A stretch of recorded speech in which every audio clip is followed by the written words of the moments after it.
Assalamualaikum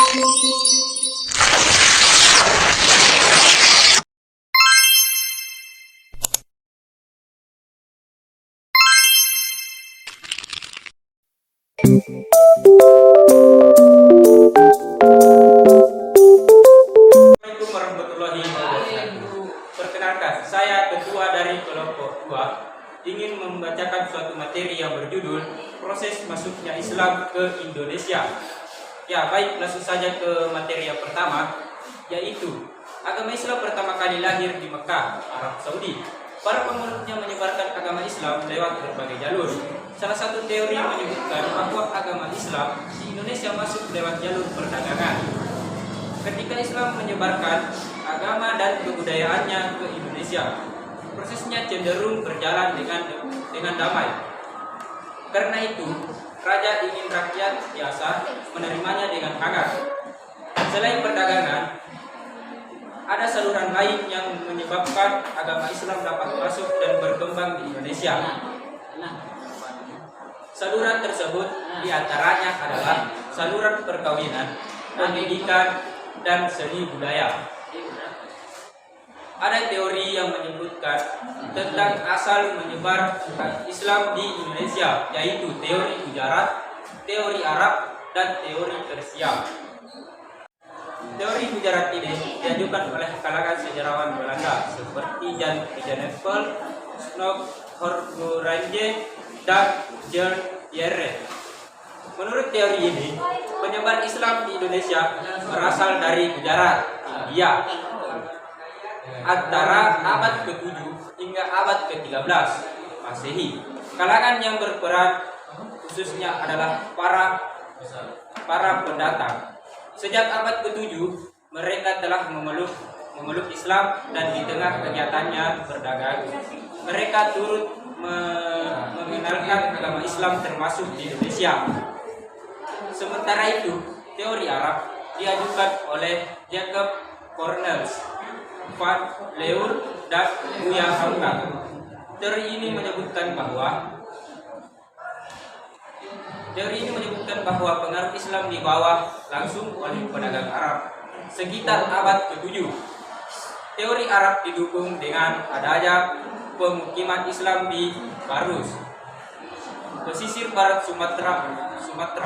Di abad ke-7 ada pula nisan pada makam wanita di Gresik, Jawa Timur yang ditulis dengan huruf Arab bergaya 3. Bufi. Teori lainnya adalah teori Persia yang didukung oleh Hossein Jajiningrat. Teori ini berpendapat bahwa perang Islam di Indonesia dibawa masuk dan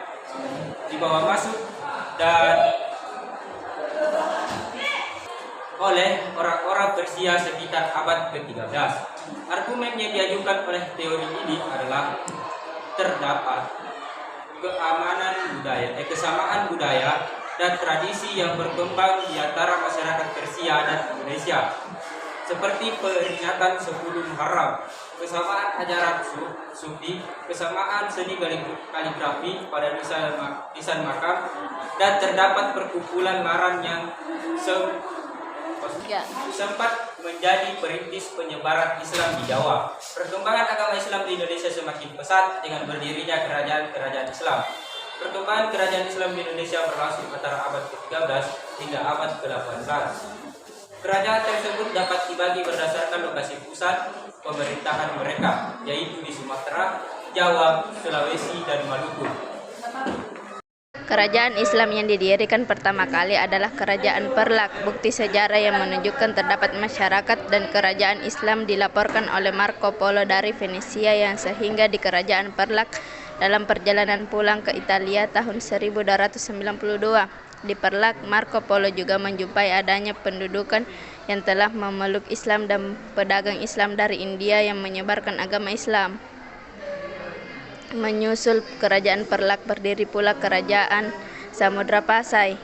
Bukti sejarah adanya kerajaan ini ditulis oleh Ibnu Battuta, seorang utusan Kerajaan Delhi ke Tiongkok. Dalam perjalanan dari India ke Tiongkok, Ibnu Battuta singgah di Samudra Pasai dan mengunjungi Istana Sultan Malik Az-Zahir. Dari hasil kunjungannya ke kerajaan Islam di Samudra Pasai, diketahui bahwa Samudra Pasai merupakan pelabuhan penting tempat kapal-kapal India dan Tiongkok berlabuh. Selain kedua kerajaan tersebut, kerajaan Islam lain yang pernah berdiri di Indonesia diantaranya adalah Kerajaan Demak, Kerajaan Banteng, Kerajaan Mataram, Kerajaan Makassar, Kerajaan Ternate, Kerajaan Tidore, dan Kerajaan Aceh Darussalam. Materi kedua, masuknya Islam ke Indonesia memiliki berbagai cara. Hal ini yang kemudian dinamakan saluran-saluran Islamisasi yang berkontribusi besar bagi proses penyebaran Islam di Indonesia, sehingga begitu mudah diterima oleh masyarakat Indonesia. Berikut ini adalah saluran-saluran Islamisasi tersebut. Pedagang Indonesia memiliki wilayah strategis pada sektor perdagangan. Pedagang Islam di Indonesia dimulai sekitar abad ke-7 hingga 16 Masehi. Perdagangan yang terjadi antara Muslim dan pedagang Indonesia mengharuskan para pedagang Muslim untuk singgah dan membentuk pemukiman.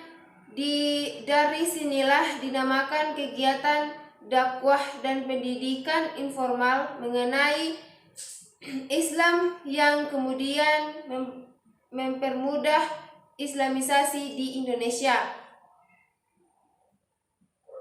Perkawinan perkampungan Islam yang terbentuk oleh para pedagang Islam memunculkan integritas antara pedagang Muslim dan pribumi. Hubungan di antara keduanya berkembang menjadi status perkawinan untuk para pedagang Muslim yang kaya mendapatkan gadis pribumi yang terhormat, serta tinggi pedagang Arab membentuk keuntungan tersendiri bagi pribumi. Ketika abad pernikahan, wanita pribumi diwajibkan untuk mengucapkan syahadat sebagai bentuk penerima terhadap Islam. Pendidikan pesantren menjadi fondasi strategis dalam kemajuan Islam di Indonesia. Mulai jalur pesantren yang dilakukan guru, kiai, atau para ulama. Islam lebih mudah disebarkan setelah siswa pesantren mengikuti pendidikan, maka akan keluar untuk menyebarkan dan mengajarkan Islam ke berbagai wilayah. Tasawuf adalah ajaran yang berusaha mendapatkan utamanya kepada Allah SWT, Sang Pencipta. Tasawuf pada Islam sangat efektif dan mampu mendiseminasi dan mempercepat penyebaran agama Islam untuk selanjutnya melakukan asimilasi terhadap budaya sebelumnya. Pendekatan suftik dakwah mulai menilai budaya lokal yang tumbuh sebelumnya melahirkan hubungan kuat dan percepatan akulturasi Islam dan budaya Hindu dan Buddha. Politik. Beralihnya kekuasaan kerajaan sangat berpengaruh pada rakyat. Sebuah kerajaan dengan runtuhnya kerajaan Hindu dan Buddha ke Islam membuat pengikut kerajaan menuntut ajaran agama Islam. Perkembangan Islam menjadi sangat cepat ketika kerajaan Islam menjadi sangat cepat ketika kerajaan Islam memperluas keluasannya. Seni dan budaya. Masuknya Islam ke Indonesia juga tidak terlepas adanya akuntansi budaya melalui seni budaya. Terlihat dari budaya yang dilakukan Wali Singo di Jawa seperti Sunan Kalijaga yang memperkenalkan wayang Islam, Gemelang, Bonang, dan lagu Tambo Arti dari Sunan Bonang, Mas Kumambang, dan Minjil, serta mengubah fungsi candi di Menara Kudus dari Sunan Kudus. Hal ini membuat masuknya Islam ke Indonesia menjadi semakin mudah.